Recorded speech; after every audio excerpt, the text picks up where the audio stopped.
arrived. We have no agenda regarding this, and I can say nothing. And you know part of the contradiction that is all over the place. You know that America claim it is supporting diplomacy and it is ready, but at the same time, America adopts certain steps and procedures that prove Washington is not serious in following and going through the path of diplomacy. Since the start of the ceasefire, we have faced the American side, if we want to be precise, because at the beginning the U.S. said this ceasefire in Lebanon is not part of the agreement, despite the fact we have said to the Pakistani mediator, and we have made it clear that ceasefire in Lebanon must be there. Then we faced the Maritime blockade, and you have seen how the Americans have attacked an Iranian ship, and you have seen how the Americans have violated the ceasefire through putting a blockade on the ports, and this is against the international laws. America has insisted to commit these violations, these aggressive violations, and we can see that the lack of trust between both parties is quite there, because Iran doesn't trust the American side, and we should not do that. We will adopt the certain procedures to keep the national interests of Iran.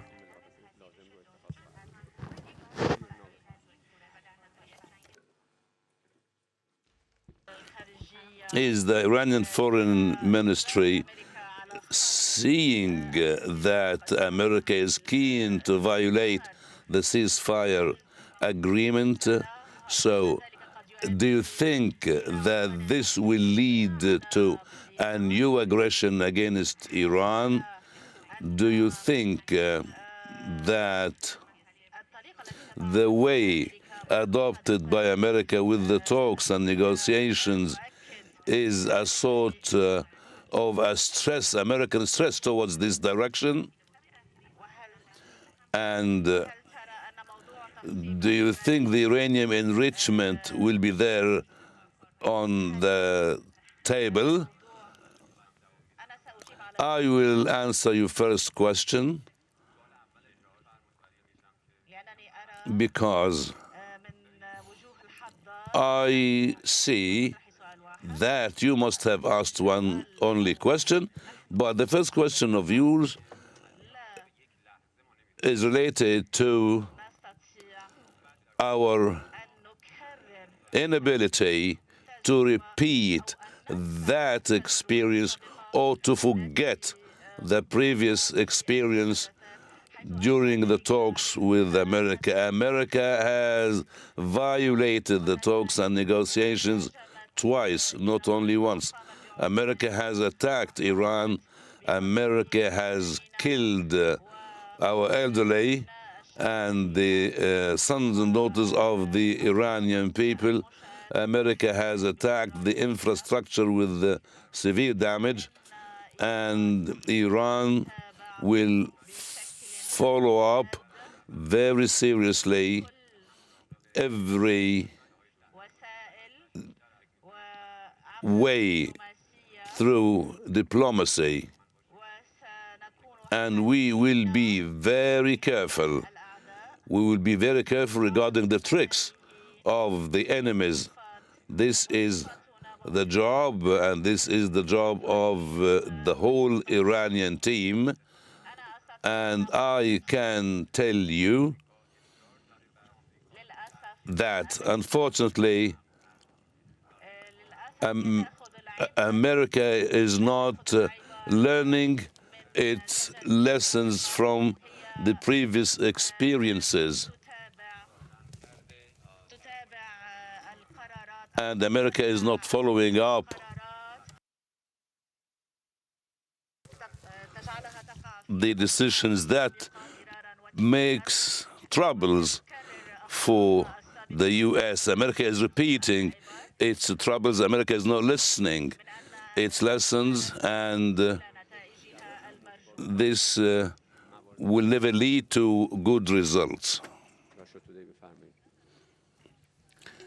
Because of the formal concerns of India regarding the Indian ships carrying the Indian flag, can you clarify that attacking these Indian ships was from Iran, and how Iran can answer and can tell India what's going on, because India has asked for the safety of its ships across the Hormuz Strait of Hormuz. I will say three things. Everything is happening in the Strait of Hormuz and the Gulf. Everything is happening there is because of the American and Israeli military attacks. Before the Israeli-American attacks against Iran, the Strait of Hormuz was very safe, and we see that the international community must urge America and Israel to be up to the responsibilities and to blame America and Israel because they are putting the Strait of Hormuz in scrutiny and in dangerous position. We study these matters and this incident.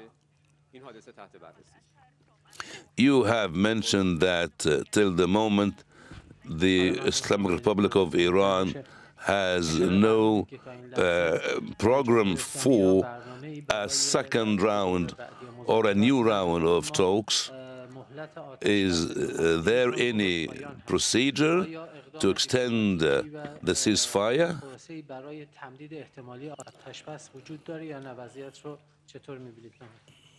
We and regarding that question, we put the national interests on top of our agenda.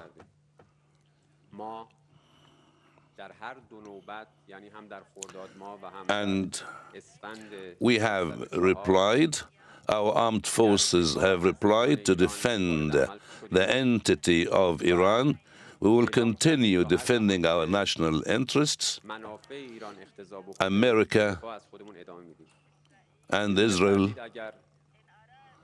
if both countries want to start a new aggression, our armed forces will reply with all strength and with all decisiveness.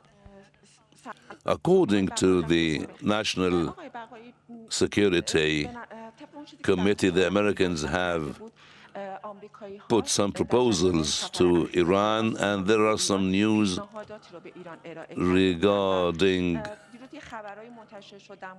the American proposals and American offers when it comes to the enriched uranium and the Strait of Hormuz. Iran hasn't received any proposal, any serious proposal regarding the lifting of the sanctions. They said Iran has submitted a 15-item proposal.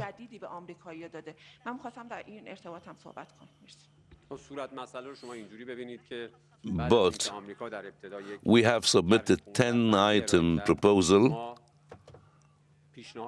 And in Islamabad, of course, they have discussed that, and the 10 items of Iran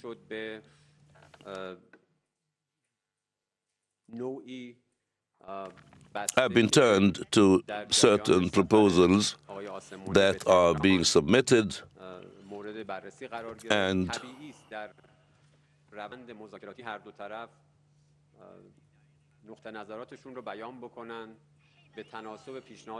when someone said there is a new proposal, this is an terminology that is not accurate, because unfortunately the other part is changing and keep changing, and they use the media to make some statements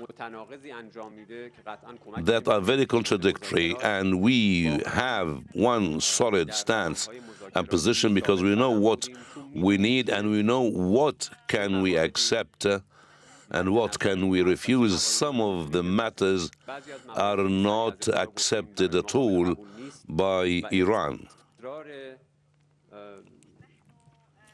We have adopted certain positions that are very logic and very wise, and so many other things made or said by the media are just suggestions, and they are not real matters.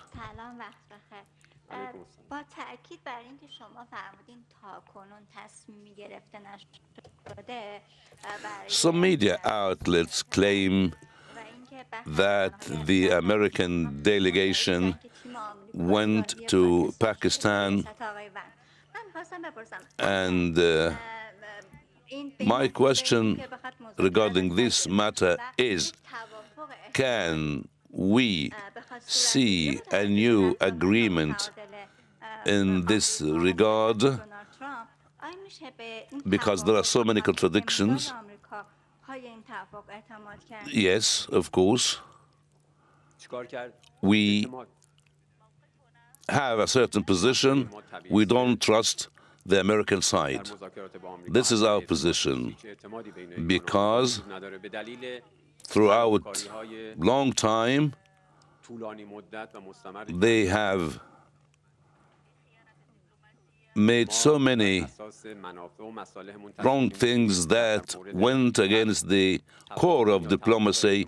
We trust our abilities and our capabilities, and our abilities and capabilities are the major guarantee to reach a certain agreement. The Americans said they went to Pakistan. It's only related to the Americans.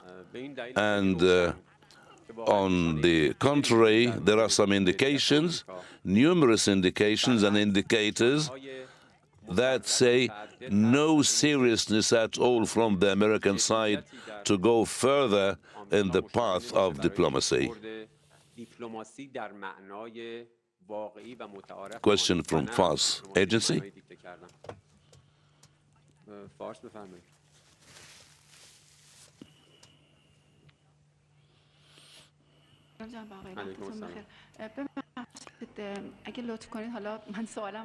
Does Iran finalized everything regarding the submitted proposals? We have seen violations here and there. I would like to say that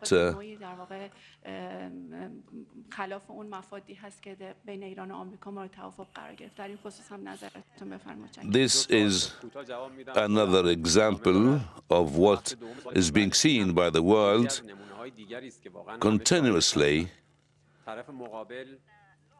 The Americans are playing the game of blaming Iran, blaming Iran. This game is ongoing, and instead of them playing a positive role, But we cannot expect that. We cannot expect the Americans to say the truth. They're always accusing us.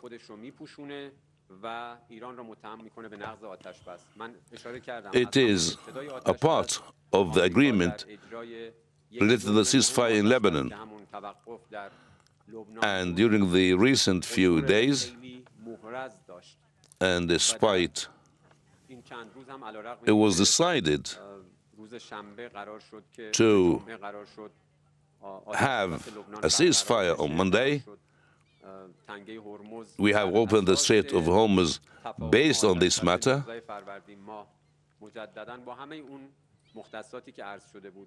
and the aim and the goal is to guarantee the safe passage through the Strait of Hormuz, but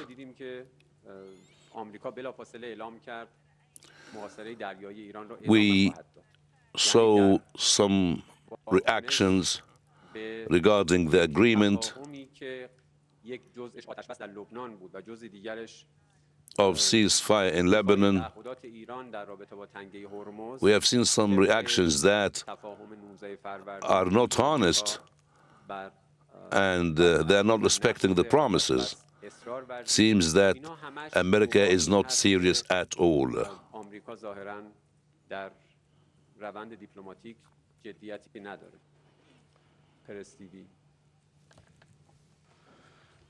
Good morning, Mr. Speaker. Some Western media outlets have claimed that you mocked the request of Kaja Kallas, the EU foreign policy chief, to respect international law and reopen the Strait of Hormuz. Claimed that you asked Kaja Kallas. برخی رسانه‌های غربی ادعا کردند که شما درخواست خانم کایا کالاس مسئول سیاست خارجی اتحادیه اروپا برای احترام حقوق بین‌الملل the international law. We spoke seriously.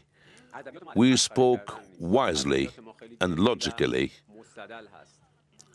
What have been mentioned by the European Foreign Affairs regarding the Strait of Hormuz, our reply, our answer is they did not pay attention to the international laws. They have violated international laws.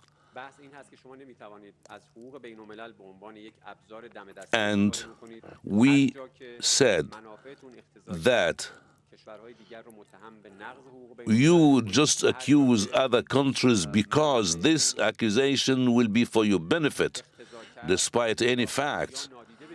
We, in this time and during the last 3 years, we saw the European Union's attitudes regarding the genocide in Palestine and regarding the war crimes committed by the Zionist entity and America in Iran. And we have seen the situation and stances regarding the Strait of Hormuz. This cannot only a space to enjoy what's going on in Iran, but there is also on the other side the high prices of energy because of what's going on in the Strait of Hormuz. It is better for the European Union to adopt certain steps based on realities on the ground.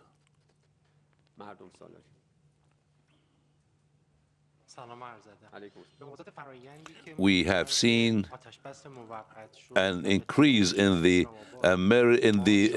diplomatic moves in China and Moscow.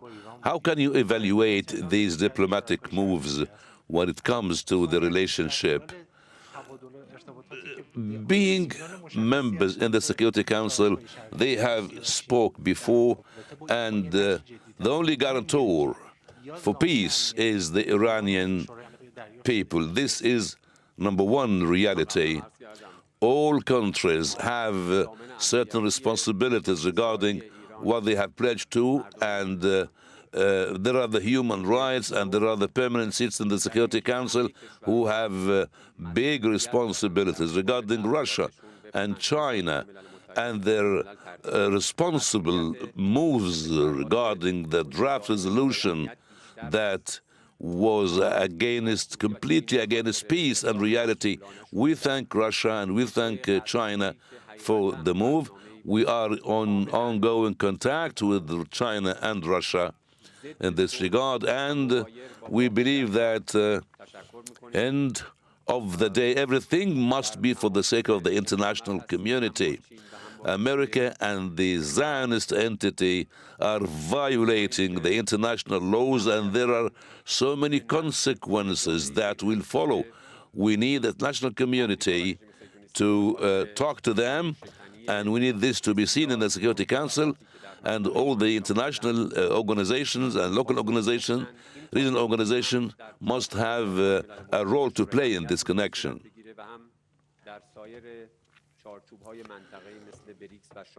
Regarding the preconditions of the talks, is Iran, like other previous times, receiving or having certain preconditions to stop the maritime blockade? You can call it precondition, you can call them preconditions, but our stance is a logic one, based on the national interests of the Iranian people. We will never ask for any additional privileges. The national interests of the Iranians cannot be a victim of the bullying being made by other countries. And you can notice this.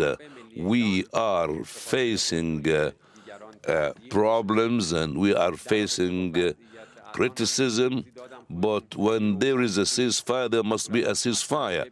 And we have seen what's going on in Lebanon. And they claim maritime blockade against Iran, and they attack commercial ships. These matters are against the international laws and the United Nations resolutions, and a ceasefire must be a ceasefire. And in these conditions, how can we accept the American claims regarding reconciliation and diplomacy? These cannot be understood. There is a session that will include foreign ministers of Pakistan, Egypt, Saudi Arabia, and in this session, people will talk regarding the Strait of Hormuz and bringing back stability to the region. My question is about the Iranian stance regarding the American attacks, the Zionist attacks in the Strait of Hormuz, and are there any talks regarding this matter in Turkey? Our contacts are ongoing with the countries, and we take our steps according to the international laws, and Iran has been subject to an American-Israeli attack and aggression. America has used the military bases on the other side and against the Strait of Hormuz in order to cement their aggression against Iran. In this military condition, the countries that have chosen borders with the Strait of Hormuz must have the right to take certain steps to prevent aggressions from other countries or from the enemies. We have to see that the Strait of Hormuz, most of the Strait of Hormuz is in the territorial waters of Iran. That's why we need to make sure that our national interests are safeguarded. It is a defensive procedure. And you also have noted that so many countries have been affected by the current situation, and there is a lot of damage here and there. But we need not to tell the people some wrong headlines. The other side must stop this. And Those perpetrators are America and the Zionist entity. They must be blamed for that.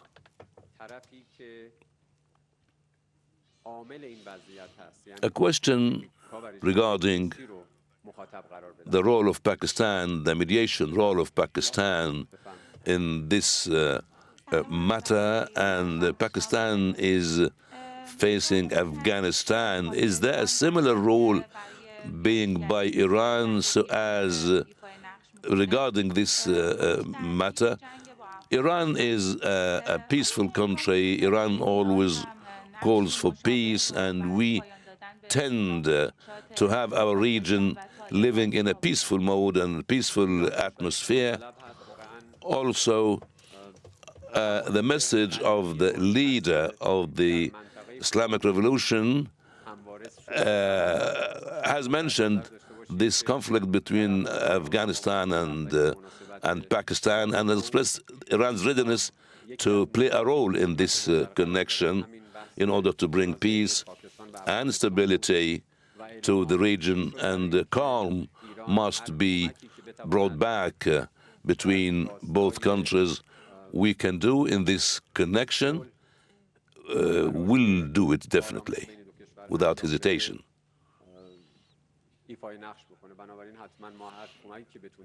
Recently, you have met or you talked clearly about the enriched uranium in Iran, and it is, as you expressed, a sacred thing. But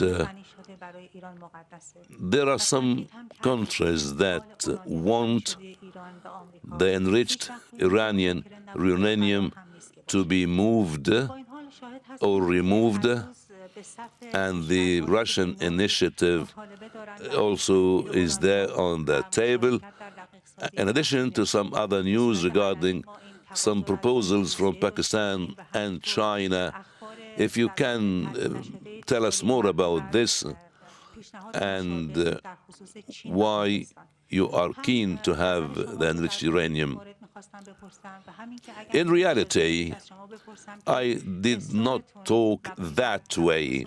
I only said that the dust of Iran is sacred, and I have said that the uranium is as important to us as anything else. The spirit of the Iranians, the properties of the Iranians are also sacred, and we reached this result because of the blood and sacrifices and the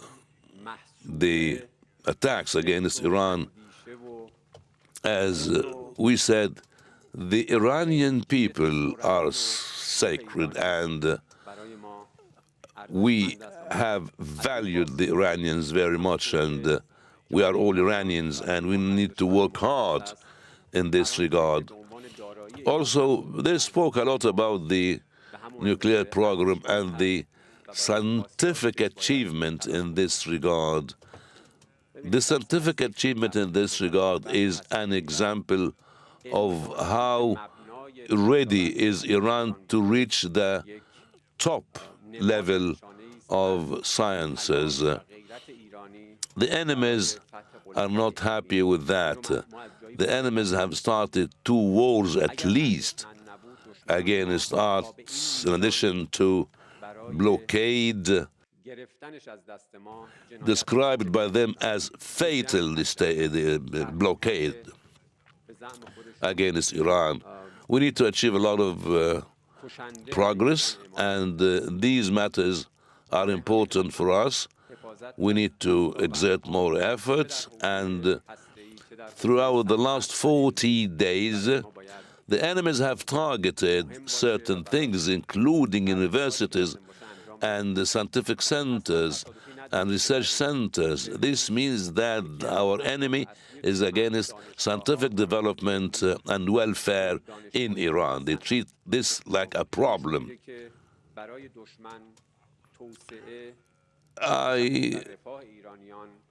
The second question is about the enriched uranium to be removed. During these talks and before that, the Americans spoke a lot about this matter, but the enriched uranium being removed has not been mentioned at all during these talks.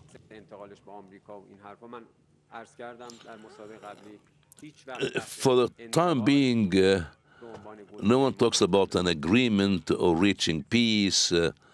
There is no certain position to say that peace is there or a war will be there. In this case, no peace and no war. Is it for the sake of America and the Zionist entity, or for the sake of Iran? I have two questions regarding the contradiction in the statements of the U.S. officials. For one side, they confirm the maritime blockade in response to the Iranian position to open the Strait of Hormuz. Can we see any positivity in this matter, or any positivity for the talks to reach something important? I don't have enough time, but I will answer only one question. We are not generally not optimistic and not pessimistic regarding the talks. The experience is not only for the last year, but throughout the last 50 or 60 or 70 years in the past, the experiences led us to be more realistic to an extent that we can say we are, for example, not optimistic against the American situations. This is very rational way of thinking. This is very wise to think that way.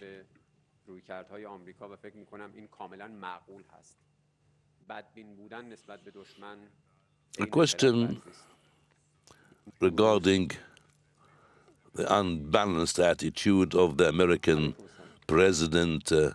Claims from him that he had a phone contact with the Iranians and he was raising his voice during that phone contact. What about this claim? Is it right, or is it part of the media claims? From the very beginning, there was no any chance for someone to raise his voice or speak loudly with the Iranians.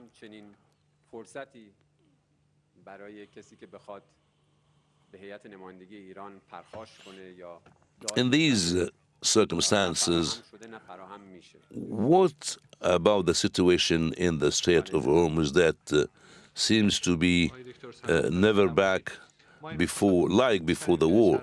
Iran has maintained during the years and years have maintained the security in the Strait of Hormuz despite all terrorism. How can we see these very strange situations from others?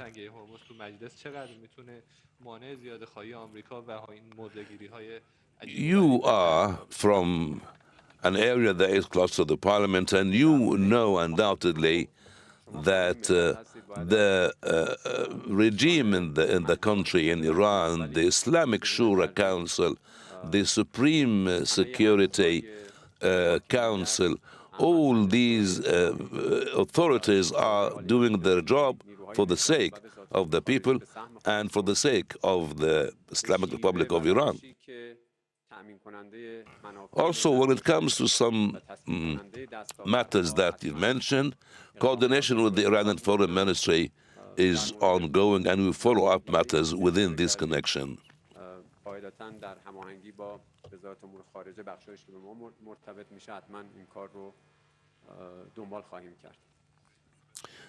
Regarding the expectations and the analyst proposals, and some people talk about the presence of the American vice president in the talks. Some people say they want to affect and influence the Republicans in the states. There are some